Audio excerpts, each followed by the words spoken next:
Paul, rip me one more. Oh, shit.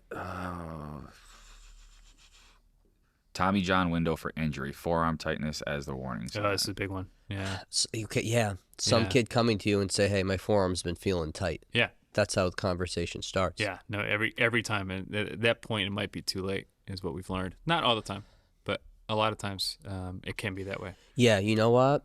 It's true. Yeah.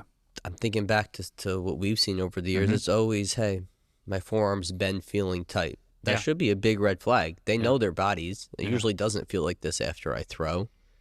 It's if that happens, it's like you should get looked at. A good PT, a doctor, and like, let's make sure things are okay. Because I've seen a lot of people waste their time. It's like my forearm's tight, so I'm going to get treatment. I'm going to do PT. The ligament's partially torn or torn. Now we may have missed months. Where it's like you need the surgery. Yeah, these guys don't come back the same way that people think they do from that injury either. I think it's largely avoidable. We just don't know how, and we're not looking at the problem the right way as an industry. And that's something we're trying to spearhead here. And one of the great parts about my job is I have access to so many different smart people and such a network of people in different fields, and including the medical field and the research field. So if we feel like we're onto something, we can get the help we need to see if this is true, and B, publish it to help the game. And that's a part of what I want for the bridge this year, is to solve those kinds of issues. One of them being UCL. It's like I saw something recently that 38% of the pitchers in Major League Baseball right now have had Tommy John surgery at some point. Wow. It's 38%. That's only growing.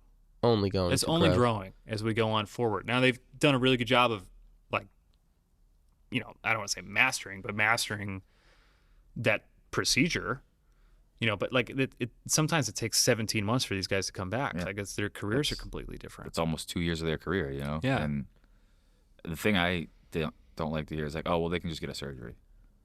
Well, yeah, they can, but doesn't mean they're going to come back from it. No, it's not. It's not. I refuse to believe that that's the correct way to approach it. Right. As an It's industry. like they can get that, and that doesn't mean they're going to be the same pitcher, the same athlete. The mental side of it, going through that, is the thing that is probably what makes it harder for them than even the physical side. Sure.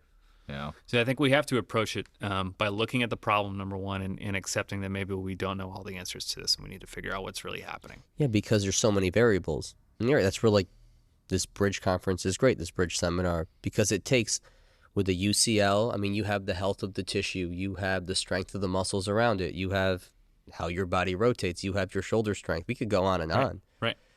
But all the pieces got to be together. And it's such high-level medical and anatomical stuff that 99% of coaches just don't know because it's not their domain. It's like expecting a doctor to know biomechanics and how the body is supposed to move. But it's okay that you don't know, and it's not your domain, but you have to know when to send somebody to another domain. Yeah. Sure, very true. And I want to take it a step further, and I want each of the domains to teach each other what to look for and understand their perspective and philosophies, which is where I think this issue comes into play. I just think we, as an industry, we basically slap volume on it and we slap pitch counts on it, and we go, all right, well, hopefully that works. And that's just, we don't look at the problem. Like that's fishing instead of teaching to fish, right? Like that's putting a Band-Aid on the situation rather than really understanding it.